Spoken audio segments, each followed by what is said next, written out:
So the question has been asked in NEET 2013. It says that a particle with total energy E is moving in a potential energy region U of X.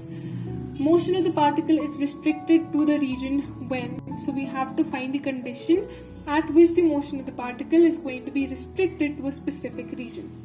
Now we know that total energy of the system is equal to the kinetic energy plus the potential energy of the system. So a particle is going to possess kinetic energy by virtue of its motion and potential energy by virtue of its position, and the sum of these two energies is going to give us the total energy of the system.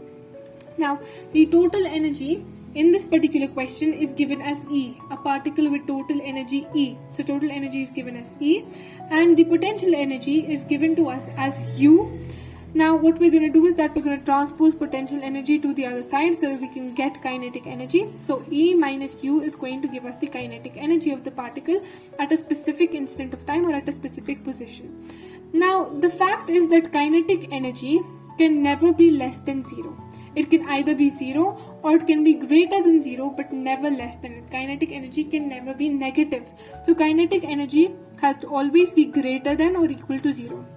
Now if we apply this particular condition right over here, so kinetic energy, this particular kinetic energy will always have to be greater than or equal to 0. So it will always have to be, let's say this is the kinetic energy, right? Because kinetic energy is equal to this particular value. So this kinetic energy always has to be greater than or equal to 0, which is a condition for kinetic energy itself.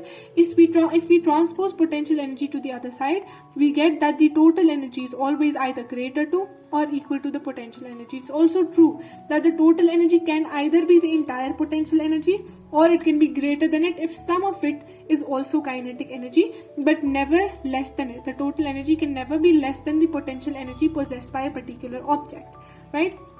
So this is the particular concept we used to solve this question. So the motion of the particle is restricted to the region wherein the total energy is greater than or equal to the potential energy of the particle at a certain position x.